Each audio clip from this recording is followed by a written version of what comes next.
Welcome to the deep dive. Look, if you're involved in PR, brand strategy, or even just corporate comms, you know the ground is shifting fast. We've gathered a whole stack of research looking ahead to 2025, and our mission today is simple. Give you that strategic shortcut.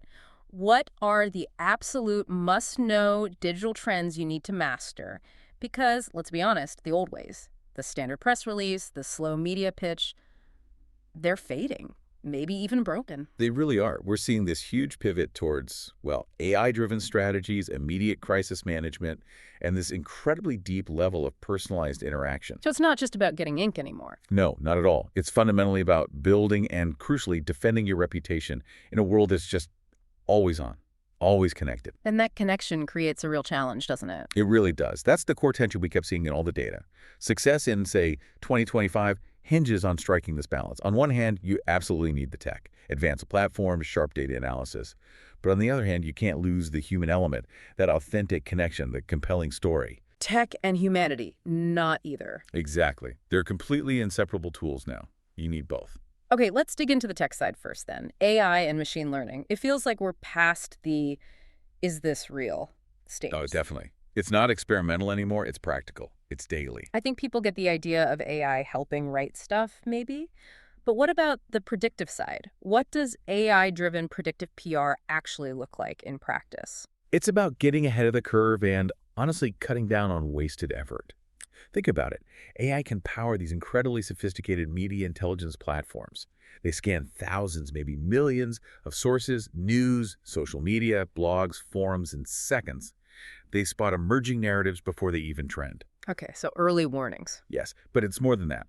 For campaign planning, this is where it gets really interesting.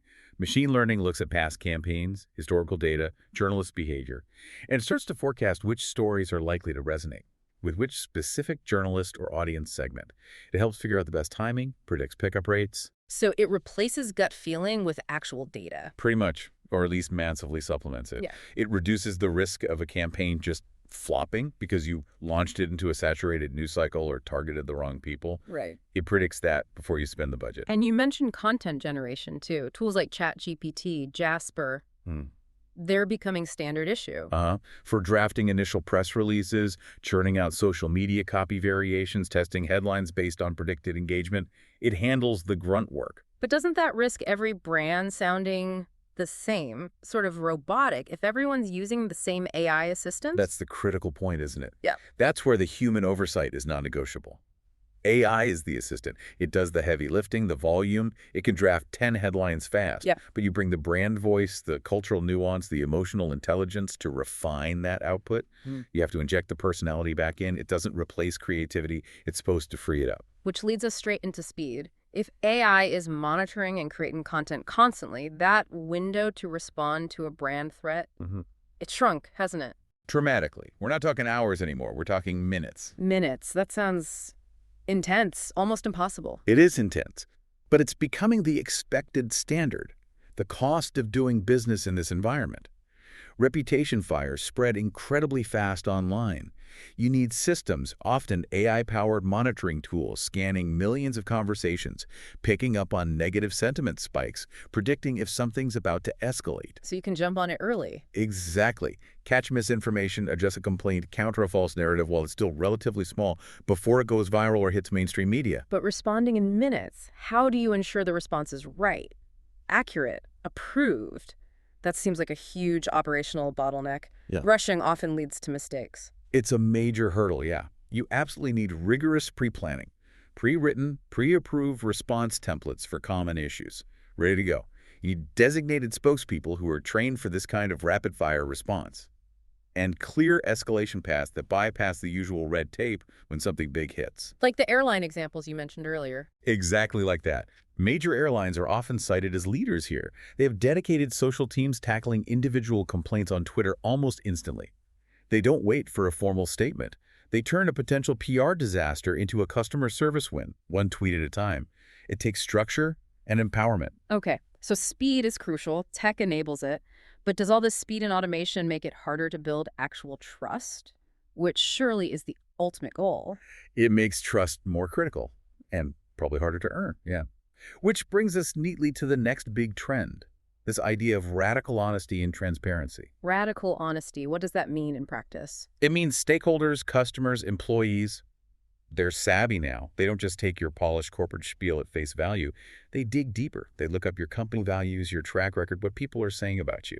So transparency isn't just about putting out a glossy CSR report.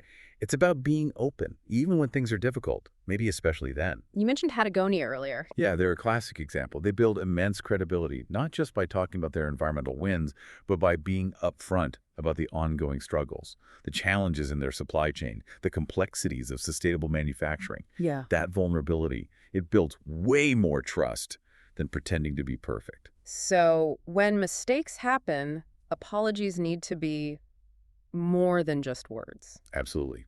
Vague, we regret the inconvenience statements don't cut it. If you mess up, you need to own it, explain what happened, and crucially, outline specific, measurable actions you're taking to fix it with timelines. Like that KFC example. Exactly. The FCK campaign, when they ran out of chicken in the UK, it worked brilliantly because it wasn't just a clever, self-deprecating apology. It combined that humor with real transparency about the logistics failure and clear communication about how they were fixing the supply chain. That honesty disarmed people. Okay, so be fast, be honest. And that honest message needs to land right. Which brings us to hyper-personalization. You said the generic message is dead. But isn't tailoring everything incredibly resource-intensive? It is, but the tech helps manage that intensity. We circle back to data analytics here, but focused on the audience. We're moving beyond broad segments like millennials or small business owners. Data platforms now let you slice audiences into tiny microgroups based on their actual online behavior, their content preferences, their specific pain points. Microgroups. Yeah. And this lets PR teams craft messaging that's incredibly tailored, adjusting the technical depth, the key benefit, the call to action for each specific little group. Can you give an example? Sure. Like a tech company launching a new product. They might send a press release focused purely on high-level ROI and strategic advantage to the C-suite targets. But for the IT directors, they get a different release, maybe a detailed guide, focusing on implementation, security features, technical specs, same product, totally different angle. And does this actually work? Is the effort worth it? The data overwhelmingly says yes. Some sources suggest personalized PR content can generate engagement rates up to 6 times higher than generic one-size-fits-all communication. 6 times! Yeah, that kind of difference makes the investment in personalization platforms and strategy pretty compelling. It pays off. Okay, that's a strong case. But if we're creating all these different messages for all these microgroups, let's talk integrated storytelling, trend 5. How do you stop the overall brand story from fragmenting into a million pieces across different platforms? That's the art of it. The core message, the central brand narrative, has to stay absolutely consistent, rock solid. But the format and the angle need to be diversified and tailored for each platform's culture. What works on LinkedIn? Maybe a serious data-heavy post would die on Instagram or TikTok. So same story, different outfits. Kind of, yeah. It's about having a content diversification strategy. You repurpose relentlessly. That long podcast interview, slice it into short, punchy video clips for YouTube Shorts or TikTok.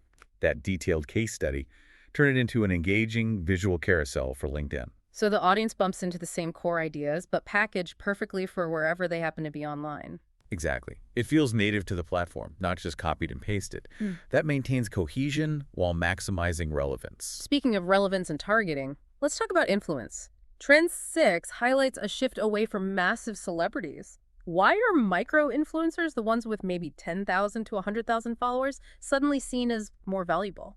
It boils down to authenticity and engagement. Mega celebrities have huge reach, sure, but their audiences are broad and often not deeply engaged with every sponsored post. Micro-influencers, on the other hand, usually operate within a specific niche, like local food, sustainable fashion, a particular software type. They've built genuine relationships and trust within that community. So their recommendations carry more weight. Exactly. Their followers trust their opinion in that specific area. And crucially, their engagement rates, likes, comments, shares, are often way higher, sometimes 10, maybe even 20 times higher than the big names. It's quality over sheer quantity. And this connects to using niche platforms too, not just Instagram or TikTok. Right. PR pros are getting smarter about finding those highly engaged communities. Think specialized Substack newsletters for thought leadership in a specific industry, or active Discord servers for passionate hobbyists or tech users. Direct access, high trust, you're going deep, not just wide. That depth makes sense. And it feels like that focus on niche communities links directly to geography too, right? Trend 8, if you're targeting digitally, how do you make sure your message works in different regions? Yeah, localization is key. And it's way more than just translating the words. You have to adapt the whole narrative, the humor, the cultural references, the values you emphasize. They all need to resonate locally. So a campaign that kills it in London might just fall completely flat in, say, rural Scotland if it's not adapted. Precisely. What's funny or relevant in one place can be confusing or even offensive in another. Data analytics can help identify some regional sensitivities by looking at local media trends or search behavior. But this is also where local micro-influencers become invaluable. Even someone with just, say, 5,000 followers, but who is deeply respected in a specific town or region. They understand the local dialect, the inside jokes, the cultural context that a national campaign almost always misses. Digital boots on the ground, essentially. Exactly. You need that local flavor for true connection. Okay, connecting is great, but we also need to defend the brand. Let's tackle Trend 7, combating misinformation and deepfakes. This feels like the nightmare scenario. How fast can these destroy reputation? Hours. Sometimes faster. A convincing deepfake video or a viral piece of misinformation can undo years of brand building overnight. It's probably the single biggest digital threat right now. So what's the defense? Is there one? It has to be a multi-layered, proactive strategy. You can't wait until you're targeted. First, establish clear, verified communication channels. Make sure your audience knows where to go for the official word directly from you. Like a dedicated section on the website or verified social accounts? Yes. Second, build relationships with fact-checking organizations before you need them. When misinformation strikes, you don't want to be scrambling to find contacts. You want to be able to amplify corrections quickly through trusted third parties. And technically, what can be done? Digital watermarking or other authentication methods for official video and images are becoming more important. And again, internal preparedness is key. Pre-approved statement templates, specifically for disinformation or deepfake scenarios. Designated spokespeople trained on how to identify and respond to this specific threat. Speed and clarity are absolutely vital. Okay, so we're doing all this complex work, personalization, crisis response, fighting fakes. How do we measure if it's actually working? Trend 9 talks about moving beyond old metrics. AVE is finally dead. Please tell me AVE is dead. Huh? Yes, advertising value equivalency. It's, thankfully, finally being recognized as the flawed vanity metric it always was.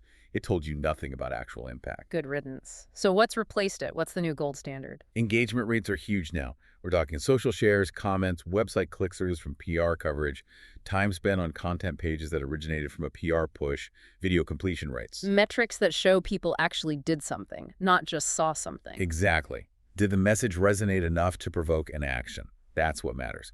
But the really big shift, I think, is linking PR directly to bottom-line business results. Using tools like Google Analytics or marketing automation platforms like HubSpot, you can now track the entire user journey. See how many people who read that article, then visited the website, downloaded a white paper, requested a demo, or even made a purchase. So PR can actually demonstrate tangible ROI, connect efforts to leads and sales. Yes. You can start calculating the cost per lead generated by PR compared to other marketing channels. It finally gives PR a solid financial argument for its value, silencing those old criticisms about it being too fluffy to measure. That's powerful. Okay, this all sounds incredibly sophisticated. Which brings us to the final crucial trend, ethical leadership. Trend 10. Is this the foundation everything else rests on? It absolutely has to be. Particularly with the rise of AI, transparency is simply non-negotiable in 2025. How so?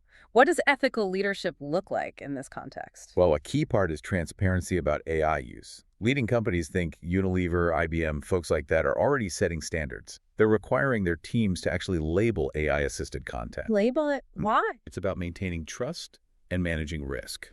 If an AI tool makes a mistake or generates something biased, which can happen, the brand is better protected if it's been upfront about using AI. It shows you're not trying to pass off machine output as purely human insight. It's also about building audience value. People appreciate knowing how messages are crafted. Beyond labeling, it means having clear disclosure policies, regular ethics training for your teams, and transparent protocols for correcting errors quickly when they happen. So, honesty about your methods enhances the tech. Precisely. It shows you're using these powerful tools responsibly. Ethical safeguards aren't a barrier to innovation. They actually enable it by maintaining the trust you need for any of these strategies to work long-term. Hashtag tag outro. Wow. Okay, that was a really comprehensive deep dive. It seems the future of PR demands this dual commitment, doesn't it? It really does. You have to fully embrace the technological possibilities, the AI monitoring, the predictive analytics, the hyper-personalization. You can't afford not to. But at the same time, you have to anchor all that tech in really strong ethical principles, authenticity, transparency, that radical honesty we talked about. Tech without trust is useless. So the message for you, the listener, is that AI isn't here to replace your critical thinking or your creativity. It's an assistant. A powerful one, yes, but one that should enhance your strategic abilities and free you up for deeper human connection. That's the ideal. Yeah. The most successful professionals will be the ones who master that blend of digital innovation and genuine ethical engagement. All right, so here's a final thought for you to chew on this week, based on everything we discussed. How can you start practicing this dual commitment right now? Maybe it's taking a small step, like experimenting with a hyper-personalized mini campaign for one specific micro niche you know well. Or perhaps it's something foundational, like sitting down with your team to draft a clear, simple ethical disclosure policy for any AI-generated content you produce. That combination, trying the new tech while reinforcing the ethical ground rules, seems like the essential next step to future-proof your work and your brand. Thanks for joining us on the Deep Dive.